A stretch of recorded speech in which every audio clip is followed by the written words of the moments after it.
What is up, everybody, and welcome back to another episode of Emphasis on Sports. I'm your host, Damon Anthony, and we are almost through with week one of the NFL season. Week one will wrap up tonight with, as you see, I'm a Niner fan with the New York Jets visiting the San Francisco 49ers at Levi's Stadium in Santa Clara. Expected to be a good game. Niners are walking in with all of their team. The Jets are walking in with everybody but Hassan Reddick. That's a story for another day. But really looking forward to this first Monday Night Football game of the season. But let's talk about yesterday. There's a lot to unpack, a lot to unravel. Saw a lot of really good things, a lot of really interesting things. Really looked like offense took a bit of a step back overall. There wasn't those high yardage, high scoring, high flying games that we're used to, especially right out of the shoot. Could be defense, could just be offense needs to pick up and start getting it going a little bit. But nonetheless, offense did look a little shaky all the way around the league. Saw a lot of rookies start yesterday.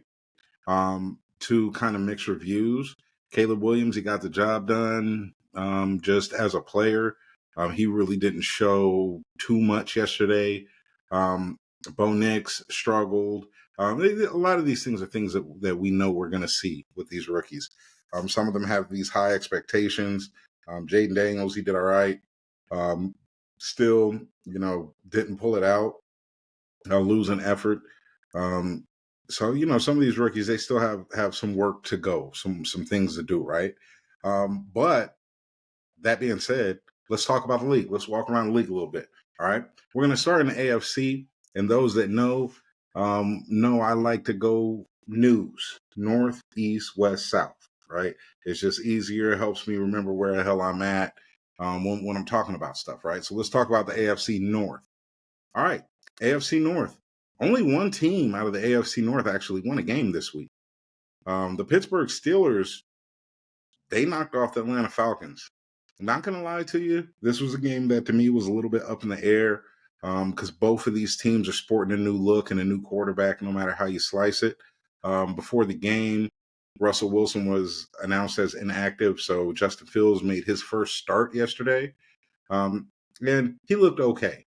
We know that they're walking in with the new Artie Smith offense. Offense definitely does need some work. Guys need to get used to it. Not going to place a whole bunch of blame on the offense, but offensively, there weren't touchdowns scored, nothing but field goals from the Pittsburgh team. And while, yes, I did get it done, you're going to be playing against teams that are going to put up touchdowns. So if you're not scoring tuds, you're hurt. On the Atlanta Falcons side, I don't know. They just look like a mid-level team to me. I'm still waiting to see what's going to go on with Bijan Robinson. Bijan last year, as we know, a very high draft pick. There's big expectations. He was a stud at Texas.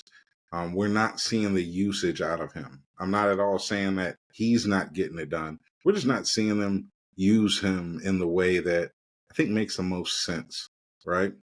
Well, when you look at the other games in the AFC North, the Browns got absolutely stomped by the Cowboys. They looked terrible. Deshaun Watson looked terrible. I understand he's coming off of a real personal tragedy, and some of the things that any human can go through can linger with you. But all in all, that team, top to bottom, just didn't look very good. They just didn't. We know Dak re-upped on his contract. That dude came out there looking like Tom Brady baby brother, killing him. Also in that division, the Bengals lost to the Patriots. Wild. Absolutely wild. I think going into this game, the Bengals were 9.5-point favorites, and they came out and they just looked terrible. They did. The Patriots, they look like an NFL team that's going to go out, play hard. They're going to fight. They're going to give everything that they got and see what happens. And that's what they did yesterday. The Bengals just weren't ready all the way around. Jamar Chase, he did play, but he got locked up. And, obviously he hasn't practiced, been with the team all summer. So, let's let's put a pin in Cincinnati and see what happens.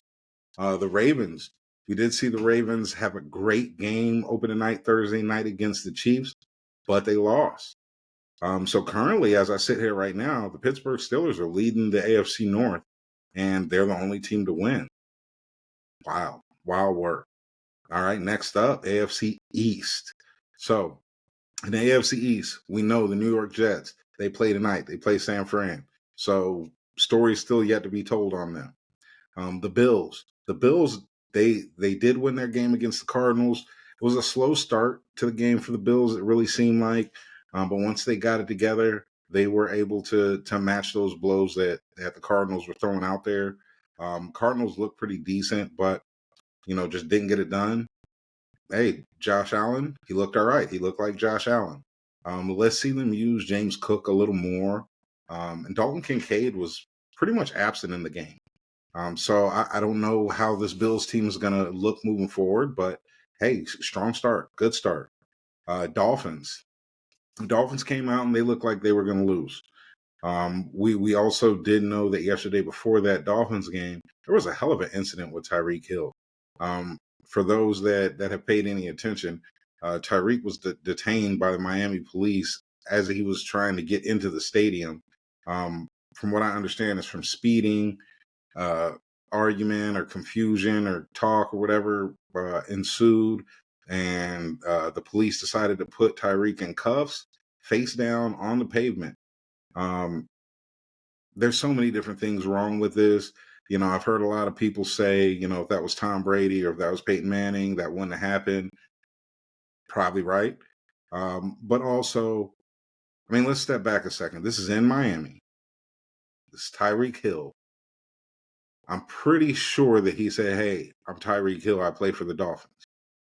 At no point do I believe that cop said, let me check on that. The cop just kept with some sort of ego, more than likely, which caused Tyreek to respond more than likely the same way. And this is what we end up with. Of course, it's 2024. Everybody has a camera phone, so we got to see all of it. So having that happen right before a game is going to put a strain on a person. Is going to put a strain on the team.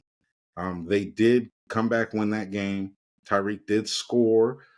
Did have a hell of a post-score celebration with Jalen Waddle.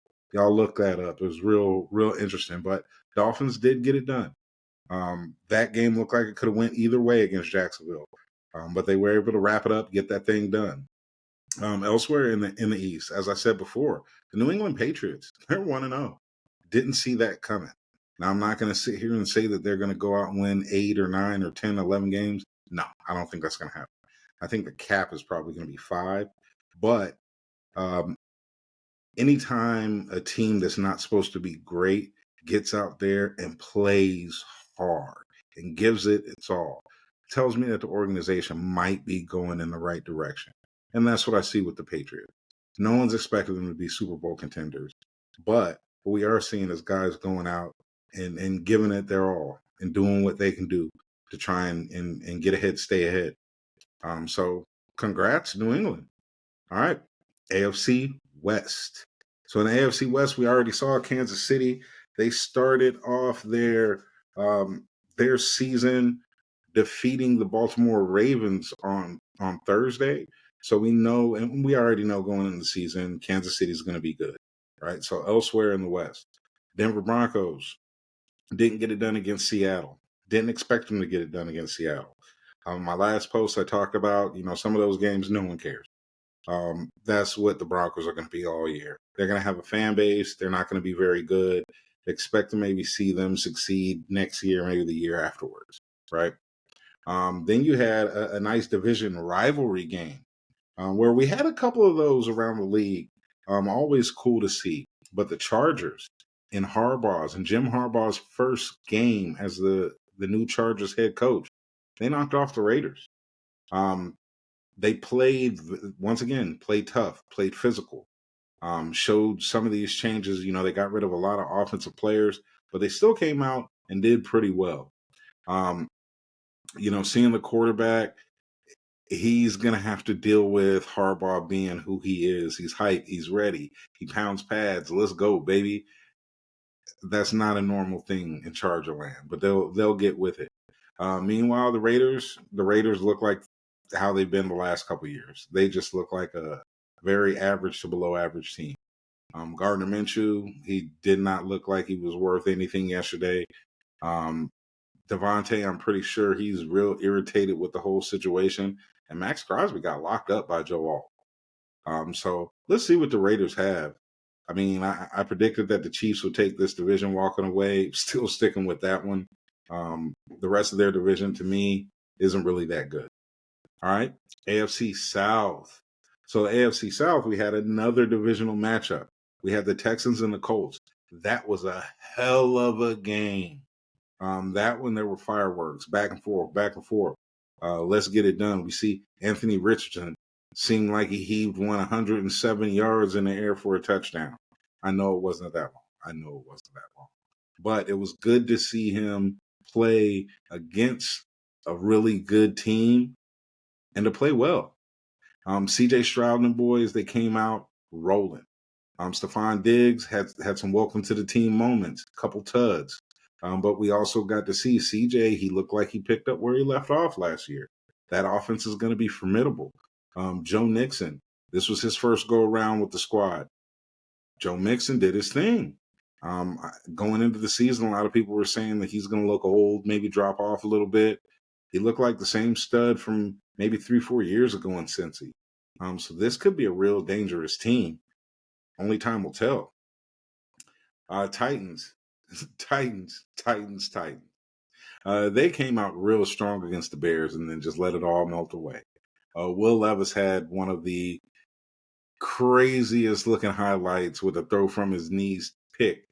But you know, they're a team that has to figure it out, has to build. Tony Pollard did look decent, but the passing game did look very, very inadequate. Let's see what happens with them. Jacksonville, as I stated earlier, Jacksonville did lose a battle of Florida to Miami, but I'll say this: they looked all right. They looked like they've rebounded from last year, just in a small scope, just week one. Trevor Lawrence, he looked a lot better. I'd like to see Travis Etienne get a little more proper usage, and some of that is his own doing.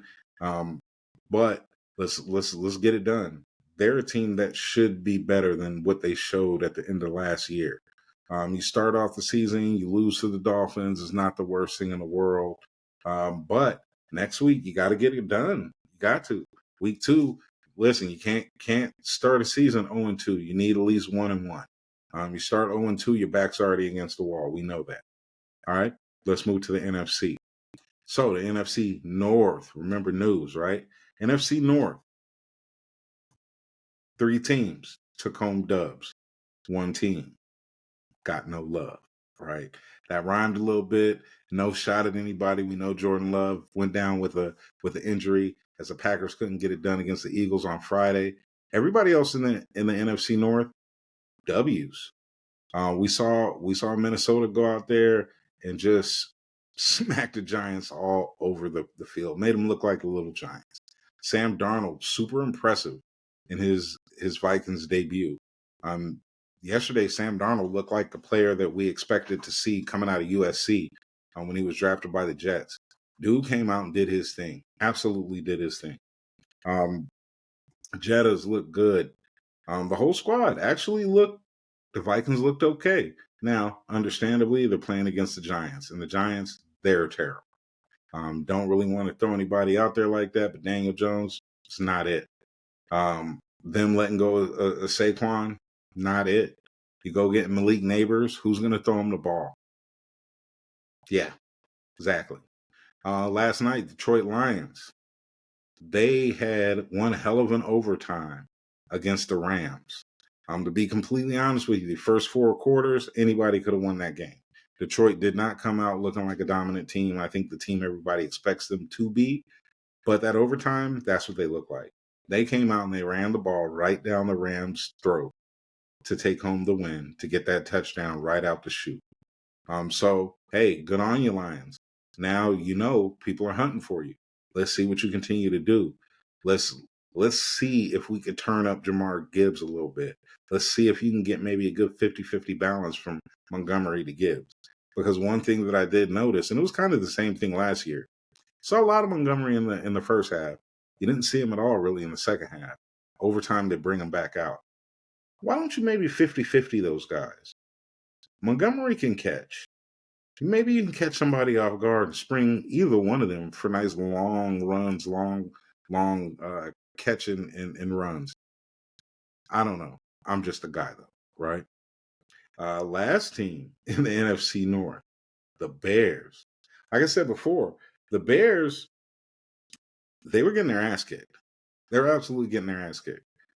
They turned it around, had some great defensive moments, some great special teams moments that were able to bring them back, pull them up, and secure them the dub to knock off Tennessee. That being said, nothing about the team really looked impressive. Nothing about Caleb really looked impressive. They just got to win. And at the end of the day, whether you win by 1 or 100, no matter how you win, get the dub. But Bears, you got some work to do. Do I think that it could be done? Absolutely. I picked them to go to the playoffs, and I picked them for a reason. Now we just got to see that work translate over to the field. In a game like yesterday, I mean, the Bears probably should have won that 34-17 instead of 24-17. Just being all clear and all of that, right? So let's move on to the NFC East. So we saw the Eagles knock off the Packers on Friday, get to 1-0. The Cowboys. I'm still not very high on the Cowboys, but they smacked the Browns all around the field yesterday. No two ways about it. They came out, they looked dominant from the word go. They looked like they were ready to match whatever. Dak got paid yesterday before the game. 4 years, 240, got absolutely paid, and he came out and he showed why. CeeDee Lamb, he also recently got paid, and he came out and he showed why. Defense looked good, looked real good. Everybody's back healthy. Everybody's back doing their thing. Cowboys look good. That being said, when the playoffs come around, we'll see what the Cowboys really have. We will see what they really have. The aforementioned New York Giants, terrible. We'll move on. Washington Commanders, they didn't look horrible, but they also ran up against a Tampa Bay team that is better than I think people are expecting them to be. Tampa's a pretty solid team. Washington, they have a ways to go. They have some work to do. They put up a dub yesterday. They can get better. Maybe they will. But I'm still going to say the Eagles are the top dog in that division. In the West, only team to win yesterday, Seattle. Seattle knocked off Denver. They're supposed to. Denver, new quarterback, a lot of new things going on. Not a very good team. But that being said, Seattle didn't really look that good yesterday. They looked like they just won. Last night, the Rams dropped a dud. They played decent. But the problem with the Rams is when you force the ball to Cooper Kupp as much as you do, you become really one-dimensional. You got Kyren Williams. You have a wide variety of receivers. I understood Nakua got hurt, but remember, you also have Stafford back there, who's one of the last gunslingers. He's going to throw a pick. He's going to throw a bad ball sometimes. It's just who he is. He's going to throw some really good ones also. But Rams couldn't get it done. I'm okay with that. I'm totally okay with that. Same with the Cardinals. Cardinals went to Buffalo, looked pretty good for a half, and then Buffalo showed up. I'm okay with that. The Cardinals are also one of those teams that they just look shaky, just real shaky. But they still have the rest of their season to go. So we shall see what happens there. NFC South. NFC South, like I said, Tampa. Tampa did their thing against Washington. 37-20. Baker came out. Baker was doing his thing. He looks like he really, really found a home in Tampa. And I'm really happy for him. He's not a bad guy, just had some bad years, had some bad experiences. Maybe this is it. Maybe this is what puts him on that next rung in sports stardom, if you will. You see who else we got? Another division game. Panthers, Saints. So listen, the Panthers.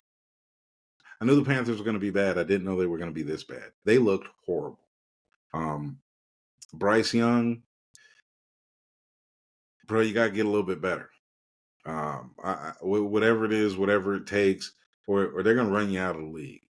I don't really shoot bad at any players because whatever position they're playing, they're doing it better than I could. That's a actual fact. But Bryce hasn't. Yesterday, he didn't show any growth from year 1 to year 2. First throw of the season, pick. We got to get better. Got to get better. All right. Meanwhile, the Saints came out rolling. Derek Carr out there zing, zing, zing, doing his thing and talking his shit. I mean, to be honest, I love to see it. I do. Always, kind of like Derek Carr in general. But when the Saints are jumping and that Superdome is rocking, it's actually kind of cool for football. When it's not the Aints, it's the Saints. So let's just see how far they go. If I'm going to be real, if I'm going to keep it square, I don't think that they're that great of a team. I do think that they played probably the worst team in the league, so they looked really good. Let's see what happens. All right. Then the last team in the South, Atlanta. Like I said before, Pittsburgh came in, did their thing. To me, it just doesn't look like Atlanta's ready yet, but I think they'll get there. They might be all right. I know if Kirk's not getting it done, he got a young boy breathing down his neck. Michael Penix, he'll be ready to jump in there and be ready to rock. One way or another, Atlanta got to do something. They've made a lot of moves. They made moves. They let people go. Brought in people. You got to do better than you did yesterday. 10 points, week 1, with all the additions, all the studs that you got to do better, right? So that's week 1, Sunday, just the Sunday slate. Tonight, we got Niners Jets. That's going to be a huge one. On the Jets side, now we actually get to see what does Aaron Rodgers bring to the table. Last year, man, I had my popcorn ready, had my brew, had everything that I needed. Just like that, Rodgers hurt. Now, he's supposed to be 100% healthy. That team is built around him. Now we're going to see what he has. As far as the Niners, now we get to start the season off against a really strong quote-unquote team that could come in and they could beat us. They're walking in with a quarterback who doesn't really like us. He may respect us, but let's be real. We play well against Aaron Rodgers. He's just playing for a different team in green. But on the 49er side, we got Trent back. We got BA back. Everybody's healthy. McCaffrey saying he's going to play tonight. This is Brock's 3rd year. Brock is now entering that territory where if he comes out and he's just consistent to what he was last year and the year before, he's going to have to move into that upper echelon of quarterback. No one's going to be able to hide behind that at all. This year is a huge year for Kyle Shanahan too. Because as a 49er fan, we're beginning to smell like the Buffalo Bills. Can you imagine if we make it to the Super Bowl this year against Kansas City and don't take it home? That'll mean 3 Super Bowls in recent memory, the past 5-6 years, all against the same team, all with the same result. This should be a big year. We don't want to have that lose a Super Bowl and fall off the face of the earth syndrome that a lot of teams have. And this team is built better than that. But tonight, first things first, let's rock against the Jets. Let's try and get that done. Now, that being said, this first week up until this point of NFL has been really fun. Really good to have back. I really enjoyed, to be honest, the Sunday Ticket. Last year, I skipped a year and moved over to YouTube TV. This year, I brought it back in, and having that multi-view is fantastic. I'm a guy that I like to set it up with a bunch of different TVs so I could try and have on as many games as possible. But to be able to only run with a couple TVs and actually have all 8 of the games on that were at 1 o'clock, including have the sound on the red zone and watch that, fantastic for a sports fan. I already know this season is going to be overwhelming. It's going to be a lot. I live in Northeast Ohio, right outside of Cleveland and Westlake. Cleveland is not happy right now. They want better results. They need better results, y'all. It's Cleveland. Y'all don't know.